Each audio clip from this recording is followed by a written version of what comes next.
Hey Insulators, it's my privilege to be here with Robbie Carnes. He owns Krieger Thermodynamics. They are here in Mustang, Oklahoma, which is just outside of Oklahoma City. We visited him on site and wanted to get him behind the camera because he has a lot of knowledge, especially in the spray foam industry side. We're actually out on a job with him today. So Robbie, what got you into the insulation industry? Have you been doing this all your life, or? No, I'm a retired firefighter paramedic. Okay. Did that for 20 years, had to give that up. And then on my off time, I got into construction. Everybody jumps into construction. So during those years, as we're doing all that, spray foam started coming in. At first, when I saw that, I didn't want any part of it because it's the messiest and the hardest working stuff that I think we've ever done, or ever seen guys do. I was watching a lot of the science of it, not actually the hard work of it, but I really enjoyed the science of it.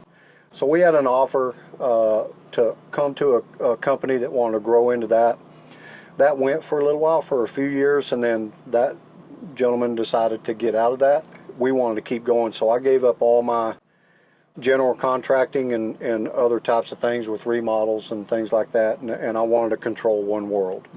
It's easier to control one world than 50, Right. with different things, and so we decided to get into that. I talked to my wife about it. She thought I was the craziest person in the world, but she already knew that for as long as we've been married, and then so we started then, and we slowly, gradually got into it. Had some fairly decent training, a lot of good friends in the industry that helped us out, and then there's a lot of things in there you just had to learn for yourself because it's I don't know if it's proprietary, but just people, they smile at you and say good luck. Yeah. So here we are. I guess we had some good luck.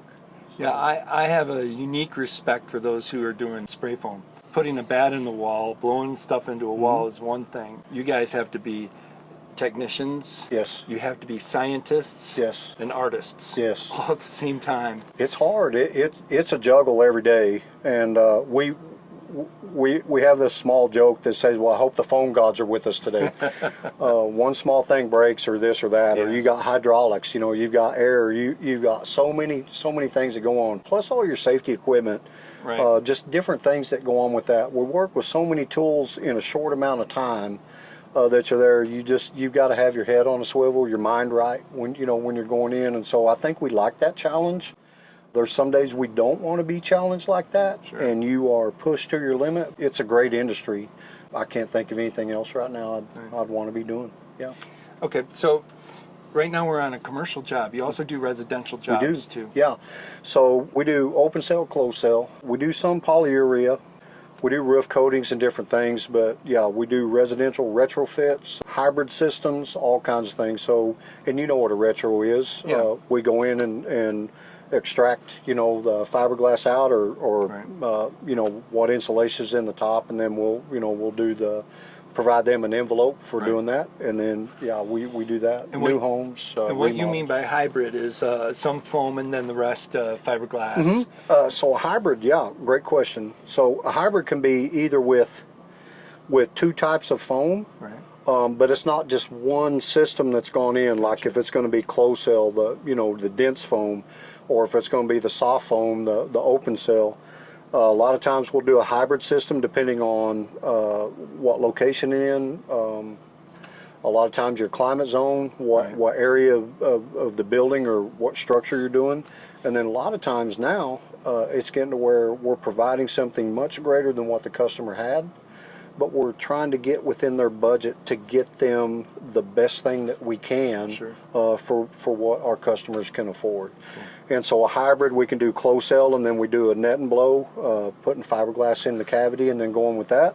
Or we'll do closed cell and then open cell on top of that. We can provide a higher R value with sound attenuation, different things that go on with that, instead of just running one type of medium that goes in that cavity or where it needs to go.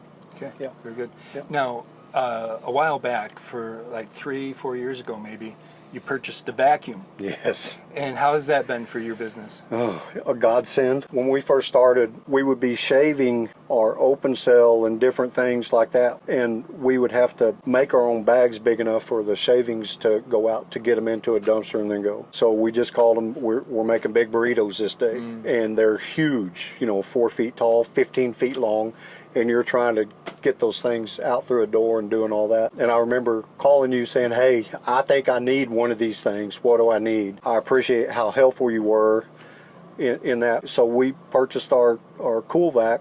We have the 22 Honda. 22, yes, yeah. The customers are happier. If you saw how much of that debris goes in one bag when it gets condensed into that versus being out in a plastic bag, it's mind-boggling. Yeah, So yeah, it's it's nice. one of the best investments that we finally, and then we could move into extractions, because we'd have to rent a machine somewhere else, and so you're throwing all that money away, and most of the time that rental equipment that we would get, nobody took care of it.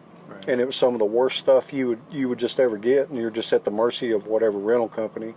And so now that we have our own equipment, we take care of it, we love on it, because it makes us money and it helps our job go easier. Now, you were just telling us on the site that you had you would go from 6 inches down to 4 inches, and you didn't have the 4-inch available to you at one time, and so you just started using the 6. The 6. Are you going to stick with 6? We are sticking with 6. Yes, we'll use the 4-inch up in the attics and do that. But now when we're on the bottom, we cut our cleanup time over half. I mean, it was and it was by accident that we figured that out. Yeah. And so sometimes that's how that works. Hey, let's make it work, and it worked better than what we thought. And so I'm not taking 4-inch anywhere else anymore. We're going to get it done, move on, and go. So yeah. Well, Robbie, I really appreciate you letting us come out to the job site, taking some time from your job here to talk to us. And Absolutely. everything. But I think the spray foam world, as well as the insulation world in general, needs to know who you are. Well, I appreciate it. Appreciate all that you had to share with us today. Well, we do a lot of fiberglass and everything too. So, but yeah, right now just the stars lined up where you're going to get to see us on a foam job today. But maybe one of these days we'll be able to pick your brain a little more. On We're what through we do. Oklahoma City quite often lately. So we love it. You're always welcome. Thank you, Robbie. Thank you, brother. Take care.